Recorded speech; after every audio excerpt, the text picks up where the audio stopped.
100% ఆయన ఏమంటున్నా అంటే, నేను ఇంతవరకు ఆవిడ దగ్గర నేను డైవర్స్ తీసుకోలేదండి. రేపేదన్నా బిడ్డ పుడితే రేపు నాకు పుట్టాడని చెప్పేసి నా ఆస్తుల భాగానికి వస్తారు నాకు భయంగా ఉంది. కాబట్టి తను ఎవరికి పుట్టారో చెప్పేస్తే నేను ఈ ఇష్యూ తీసుకొని డైవర్స్ తీసుకొని వెళ్ళిపోతానని చెప్తున్నాడు. నాకు ఆస్తులు అంతస్తులు ఏం వద్దంటున్నాడు. ఇంకో మధ్యలో ఒక మాట చెప్పాలా, ఇప్పుడు 2,60,00,000 2,50,00,000 పెట్టి ఆవిడ ఒక villa కొనుక్కునింది.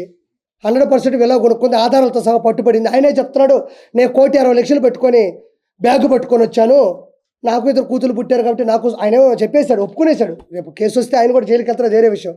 1,60,00,000 black money Vijayasai Reddy ఇస్తే మొగుడు తీసుకెళ్ళి ఇచ్చాడు. అందులో 60,00,000 సతీమణి సునంద గారు ఇచ్చారంట. ఆయన ఒప్పుకుంటున్నాడు. విజయసాయి రెడ్డి ఇంట్లో 60,00,000 రూపాయలు బ్లాక్ మనీ మదన్ మోహన్ గారికి ఇచ్చారంట. ఇది ఒక కేసు తేలాల. ఇది ఇప్పుడు ఏంటంటే ఎవరికి పుట్టారు, ఏ పిల్ల పుట్టి ఈ కాదు ఇప్పుడు ముఖ్యం. ఇందులో తేలాల్సిన నిజాలు ఏంటంటే 1,60,00,000 రూపాయల బ్లాక్ మనీ విజయసాయి రెడ్డి ఎందుకు ఇచ్చాడు, ఎలా ఇచ్చాడు, ఎవరి ద్వారా ఇచ్చాడు ఒకటి కావాలి. 3 కోట్ల రూపాయల విల్లా ఎండోమెంట్ అసిస్టెంట్ కమిషనర్గా ఉన్నటువంటి శాంతి గారు ఎలా సంపాదించారో చెప్పాలి. ఇది చూసిన తర్వాత వెంటనే కేసు బుక్ చేసి ఈ శాంతి అనే ఒక వ్యక్తి, శాంతి గారు, మనం ఇంకా ప్రూవ్ లేదు కానీ మనం తప్పు మాట్లాడకూడదు, ఎన్ని ఎండోమెంట్ భూముల మీద సంతకాలు పెట్టిందో, ఎన్ని కబ్జాలు చేశారు, ఎన్ని చేశారన్నది కూడా దీని ద్వారా బయటికి రావాలని కోరుకుంటున్నా. అది ఆయన వస్తాడు, లేకపోతే చర్యలు తీసుకుంటారు. విజయసాయి రెడ్డి కాకుండా ఒక అనామకుడు పేరు వచ్చింటే ఇంత జరిగేది ఇష్యూ. ఒక అనామకుడు పేరు వచ్చింటే ఇంత ఇష్యూ జరిగేది. ఇప్పుడు ఒకటన్నా, ఇప్పుడు ఒక అనామకుడు అనుకో అంత ప్రెస్ ఉండదు. ఇప్పుడు కోర్టులో చాలా కేసులు ఉన్నాయి, ఫ్యామిలీ కేసులు ఉన్నాయి, సివిల్ ఉన్నాయి, క్రైములు ఉన్నాయి, అన్నీ ఉన్నాయి. మీరు ఎవరిని తీసుకెళ్ళి మైకి పెడతారు? మీరు అంటే మీరే చెప్పండి. మీరు మైకి తీసుకెళ్ళి మీరు ఎంత ఆసక్తంగా ఉందా, ఎంత ఆనందంగానే చూస్తారు అంతే.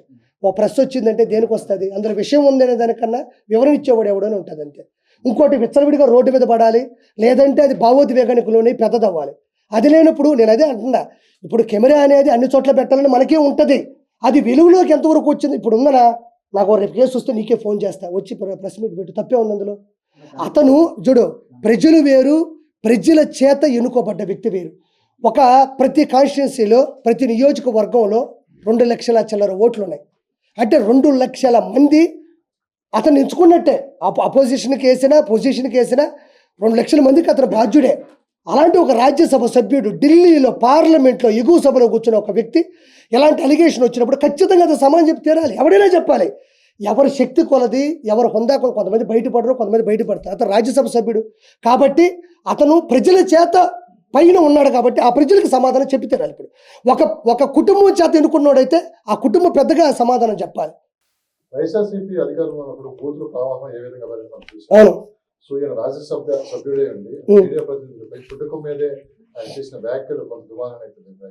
సో ఒక బాధ్యతాయుతమైన పదవిలో ఉండి ఆ విధంగా మాట్లాడతాను అన్నా. నేను ఒకటి చెప్తాను, నా చిన్నప్పుడు సినిమాల్లో చూసినా, బయట చూసినా ఒక 2 డైలాగులు వినేవాడిని. మనిషికి కావాల్సింది అధికారంలో ఉంటే ఏమైనా చేయొచ్చు, రెండోది డబ్బు ఉంటే ఏమైనా చేయొచ్చు. సభ్యతంగా చాలా మాట్లాడారు, చాలా మంచిగా క్వశ్చన్లు అడుగుతున్నారు. నీ ఆక్రోశం ఎవరి మీద ఎలగక్కాలి? వాళ్ళకి చెప్పాల్సిన సమాధానం చెప్పి నీలో నువ్వు మాట్లాడుకొని నువ్వు ఏం చేయాలో అది చేయాలి తప్ప నన్ను ప్రశ్నించకూడదు, నన్ను ఎవరూ ప్రశ్నించకూడదు. అదే విజయసాయి రెడ్డి ఇన్ని మైకులు పెట్టుకొని ఏ రోజైనా మాట్లాడాడా? ఎప్పుడు చూసినా సాక్షి పెట్టుకోవడం, సాక్షిలో పొరపాటు మాడితే ఆయన ఎడిటింగ్ చేసుకోవడం, ఎంత బాగుందో ఆయన విజలు కొట్టుకొని అందులో ఎట్టేవాడు. అందులో కూడా మనం బాధపడాల్సింది, ప్రెస్లో కొంతమంది కూడా అదేదో అంటే తెగనవేరు. యూనిటీ మీలో మిస్ అయితే మీరు కూడా అందరికీ చీప్ అవ్వడం అనేది చాలా చిన్న విషయమే. మనమే సంగనాగిపోతాం. ఎన్ని చేయలేదా అలా? నెల 10 రోజులే. ఇల్లేను, పేడ తెచ్చుకున్నాం, నీళ్ళలో కలిపినాం, కింద జల్లాలా, ముగ్గెయ్యాలా. ఇంకోటి మనకు రాజధాని లేదు, ఇంకోటి డెవలప్మెంట్ అసలు లేదు. ఇప్పుడు దాన్ని లోపలికి వెళ్ళి లోతుగా చూడాలా, ఏది పోయిందో ఎత్తుక్కోవాలా, ఎంత అప్పు తెచ్చినాడో తెలియాలా, ఈ అప్పులు తీర్చడానికి నిందలేసుకోవాలా. ఇప్పుడు వెంటనే దుష్టుల్ని సంహారం జరగాల, ఒక పక్క ఇది చేయాలా, ఒక పక్క పరిశ్రమలు తేవాలా, ఇంకో పక్క ఈ పరిశ్రమలు చెడగొడదామని చెప్పేసి ఇలాంటివి దౌర్భాగ్యంగా చేస్తున్నాడు కావాలనే. పరిశ్రమలు వస్తే ఎక్కడెక్కడ ఎదుగుదల ఉండదేమో ఈ విధంగా నరుక్కుంటున్నారు. రేపు ఏదైనా సమ్మెలు జరిగిందంటే, మన కార్మిక పరిశ్రమ పడిపోయిందంటే, పరిశ్రమ అంటే 10 మంది పనిచేస్తారనా? ఒక పరిశ్రమ వస్తుంది, ఐటీ పరిశ్రమ. ఈ విధంగా నరుక్కుంటా సమ్మెలు చేసుకుంటా ఉంటే లక్షల కోట్లు పెట్టుబడి పెట్టి లక్షలు సంపాదించాలనుకున్న ఏ పరిశ్రమ మూతపడిందంటే ఆ పరువు పోద్ది అనుకుంటారు.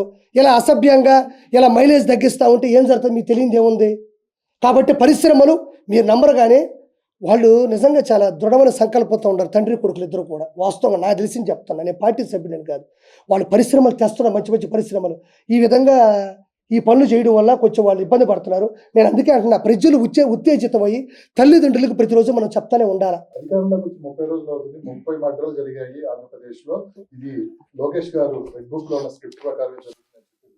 రెడ్ బుక్ అంటే ఏందన్నా? ఎర్ర పుస్తకం.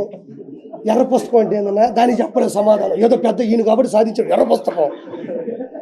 రెడ్ బుక్ అంటే ఏంటంటేనమ్మా, రెడ్ బుక్ అంటే ఏంటంటే ఏముంటుంది, ఎవడైతే తప్పు చేశాడో లా ప్రకారం బయలా వాళ్ళని కేసులు పెట్టంటే ఏదో తోసి కాదు, ఏ తప్పు చేస్తారో ఆ తప్పుని వెలికి తీసి వాళ్ళకి శిక్షించడం. సోషల్ మీడియాలో ఇప్పుడు వరకు మనం చూస్తుంది ప్రభుత్వం వచ్చి ఇంకా 15 రోజులు అవ్వాలి, కానీ క్రైమ్ రేట్ ఎక్కువ పెరిగిపోయింది ఆంధ్రప్రదేశ్ లో. గల్లీలో మరణం జరిగిపోతున్నాయి, కానీ ఇలాంటి ప్రాపగాండ ఎక్కువ జరుగుతుంది. ఇది ఎంతవరకు నిజం ఉందంటారు? నేను చెప్తున్నానండి, చనిపోయే ప్రతి వ్యక్తి వెనక జగన్మోహన్ రెడ్డి రాక్షసత్వం ఉంటుంది. జగన్మోహన్ రెడ్డి గంజాయి ఇచ్చి మనుషులను చంపించేసి అతనే వచ్చి పరామర్శిస్తాడు.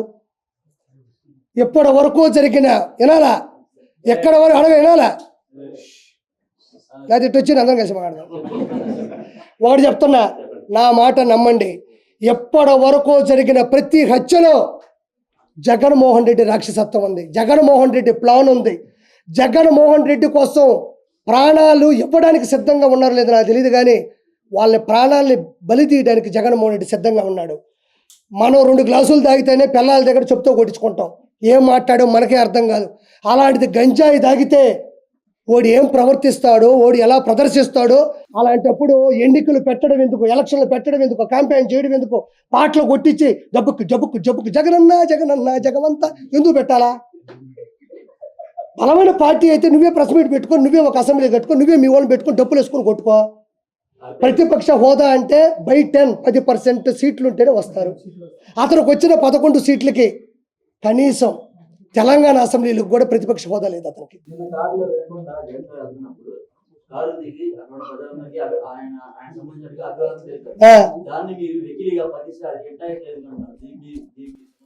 ఎవరు వికిలిగా అన్నారు? అతను వికిలిగా చేశాడు కాబట్టి నేను వికిల్ అన్నా. ఇప్పుడు నీ పేరు ఏంది? నేను గోపి అనే పిలుస్తా. అతను వికిల్ చేశాడు కాబట్టి నేను వికిల్ చేస్తాను అంట, దానికి ఇంకో పేరు లేదు. నేనేమో అలానే చేస్తాను. ఒక మనిషి గురించి విమర్శించేటప్పుడు, ఒక మనిషి గురించి పరామర్శించేటప్పుడు ఒక మాట మాట్లాడుతున్నా, అదే చంద్రబాబు నాయుడు గారిని పట్టుకొని మాట్లాడలేదా? ఆయన శరీరం గురించి మాట్లాడలేదా? అప్పుడు ఏం చేస్తున్నావు నువ్వు? అప్పుడే ఎందుకు ప్రశ్నించలేదు? ఆ రోజు వైఎస్ జగన్మోహన్ రెడ్డి కావచ్చు, వాళ్ళ పార్టీ కార్యకర్తలు కావచ్చు, భువనేశ్వర గారి గురించి ఆ రోజు మాట్లాడుతుంటే మీ నోరు ఏమైపోయింది? నేను ఈరోజు ఆయన చేసే విధానాన్ని చూపిస్తే రక్తం మరిగిపోతుంది. ఆ రోజు భువనేశ్వర గారిని పెట్టుకొని నిండు సభలో ఒక ఆడ మనిషిని సంస్కారంగా మాట్లాడిన వ్యక్తులు ఆ రోజు వల్లభనేని వంశీ మాట్లాడిన మాటలు నా నోటుకుండా చెప్పాలా? ఆ రోజు ఎందుకు ప్రశ్నించలేదు? ఒక బాడీ ఇలా చేస్తాడంటేనే రక్తం మరిగిపోతున్నప్పుడు ఆడవాళ్ళ గురించి మాట్లాడుతున్నప్పుడు ఏం చేస్తున్నావు? ఆ రోజు జగన్మోహన్ రెడ్డి ముందాగావా? ఆంధ్రప్రదేశ్కు ముందా పడుకున్నావా ఏంది? రాయపాటి అరుణ్ గారి గురించి వర్రా రవీంద్ర రెడ్డి పెట్టిన కామెంట్లు చూపిస్తా, వాడికి సమాధానం చెప్పు. రా నా పక్కన కూర్చొని ఇద్దరం కూర్చున్నాం. శ్రీరెడ్డి పెట్టిన బూతులు నీకు నేను వినిపిస్తా. నువ్వు జస్ట్ నేను ఎలా అంటేనే నీ ఫీల్ అయిపోయినప్పుడు ఆడ మనుషుల అవయవాల గురించి, ఎస్పెషల్లీ రొమాన్స్ గురించి నేను ఇట్టంటే వచ్చిందా? రా నేను చూపిస్తా. నువ్వు నేషనల్ మీడియాని తీసుకొస్తావు, నువ్వు నాతో ఎదురుగా కూర్చో, నేను మాట్లాడడానికి ఒక్కదానికి సమాధానం చెప్పు. నాకు చూద్దాం.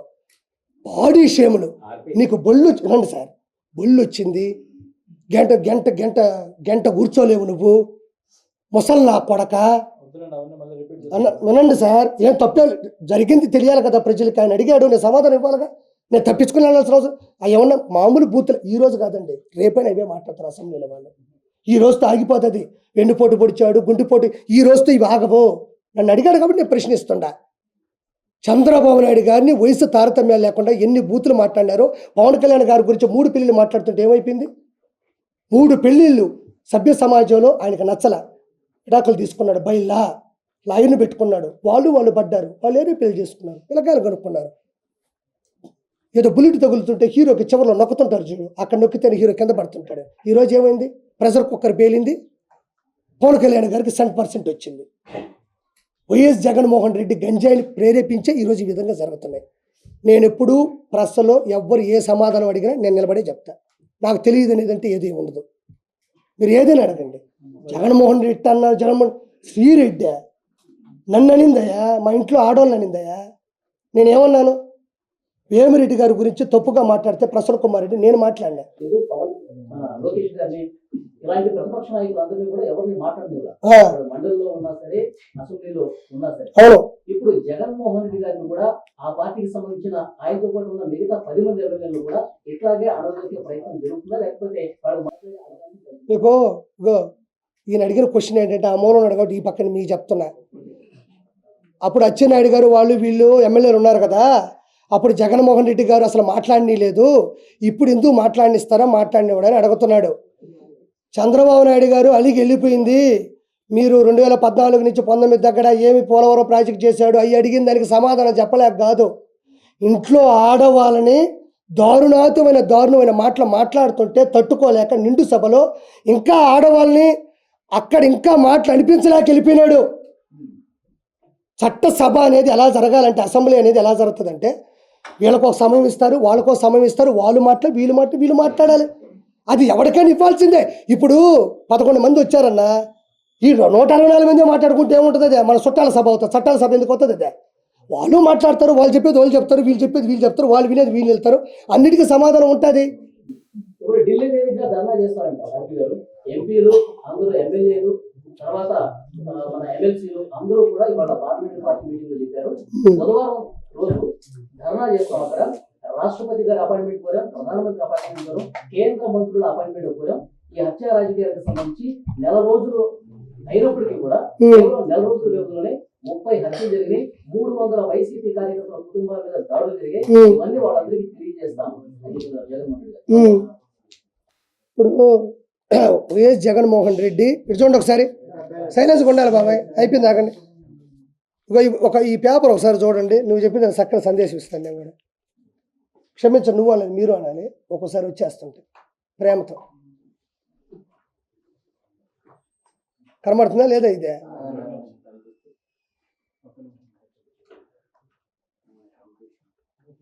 ఓకేనా?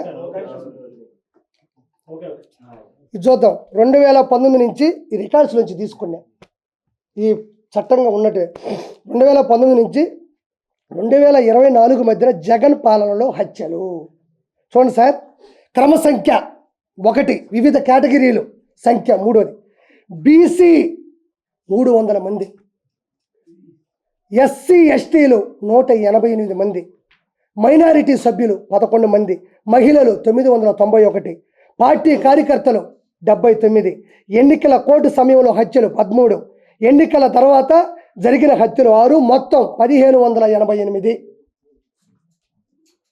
ఇది 2019 నుంచి 2024 వరకు కూటమి కలిసిన చివరిలో కావచ్చు, దాని ముందు వరకు జరిగిన వివిధ రకాల క్యాస్టులు కానీ ఒక క్రమ సంఖ్యలో జరిగింది. 1588 హత్యలు వైఎస్ జగన్మోహన్ రెడ్డి క్రమంలో జరిగినాయి. నేను ఈరోజు కూర్చొని నేను అనేస్తా, ఢిల్లీ పోతా, మోడీ గారితో మాట్లాడతా అనేది అవుతుందా? నేను జగన్మోహన్ రెడ్డి ఇద్దరం ఒకటే. ఇప్పుడు నేను జగన్మోహన్ రెడ్డి ఇద్దరం ఒకటే. కిరాక్ కార్పి జగన్మోహన్ రెడ్డి ఇద్దరం ఒకటే. మాజీ సీఎం కదండి, మరి మీరేం చేశారు? ఎవరు ఇప్పుడు మాజీ సీఎం అయితే, మాజీ ఉంటే ఎంత తేడా వస్తుంది తెలుసు నీకు? ఇప్పుడు నేను మాజీ సీఎం అంటున్నాడు అన్న. ఇప్పుడు అవును నేను అంటున్నానబ్బా, నా ఆలోచన దృష్టిలో జగన్మోహన్ రెడ్డి నేను ఒకటే. నేను ఏం చేయలేడు, ఆయన ఏం చేయలేడు. ఏమన్నా చేస్తే ఇంకో ప్రెస్ మీట్ పెడతా, నేనే మాట్లాడతా. ఏమీ చేయలేడు. చెత్తకాయలు కూడా రాలవయ్యి చెప్తున్నాడు కదా. మనిషి చచ్చిపోతే 15,000 ఇచ్చారా, 15,000 ఇచ్చారా, 15,000 ఇచ్చారా? అక్కడ తెలియదు ఆ మనిషి వ్యక్తిత్వం ఎలా ఉంది, సైకలాజికల్గా ఎలా ఉంది. గుర్తుపెట్టుకో, ఇంకో 3-4 మంత్స్లో జగన్మోహన్ రెడ్డికి శస్త్రచికిత్స ఎర్రగడ్డలో కావాలి. ఇప్పుడు నుంచే టోకన్ తీసుకుంటే చాలా మంచిది, అందులో నో డౌట్. నిన్న జగ్గిరెడ్డి గారు ఎక్కడెక్కడి నుంచో తిప్పుకొచ్చి చిరంజీవి గారి ఫ్యామిలీ కట్టించారు ఏదో సంగారెడ్డి నుంచి. ఏంటి ఎక్కడ ప్రపంచంలో ఏది జరిగినా చిరంజీవి గారి ఫ్యామిలీకి ఎందుకు పంపిస్తారు? ఏముందలేండి, ఇప్పుడు ఒక మనిషి మీద ఇగో ఉండొచ్చు. ఇప్పుడు ఆయన పార్టీ పెట్టి వెళ్ళిపోయినా కూడా ఏమి అంత అజాత శత్రువుగానే ఉన్నాడు తప్ప ఎవరు మాట అనేది లేదు. కాబట్టి నా 4 మాటలు మొత్తం కాన్స్టిట్యూన్సీలో వేమిరెడ్డి ప్రభాకర్ రెడ్డి గారికి ఒక చరిత్ర ఉంది. ఒక హై స్థాయి పర్సన్. ఇలా ఏటూ ఉండే వ్యక్తి ఏటూ జడ్డు వ్యక్తి మీద గెలవడం కష్టం. చాలా చిన్నపిల్లలు అడిగిన నెల్లూరులో చెప్తారు, వేమిరెడ్డి గారిని తట్టుకునే శక్తి కానీ ఎవరికీ లేదు. అలా అని చెప్పి ఇతను నేర చరిత్ర ఉంది. కాబట్టి 2,60,60,000 ఓట్ల మెజారిటీతో ఆయన గెలిచాడు. అదే ప్రత్యేకంగా చెప్పలే.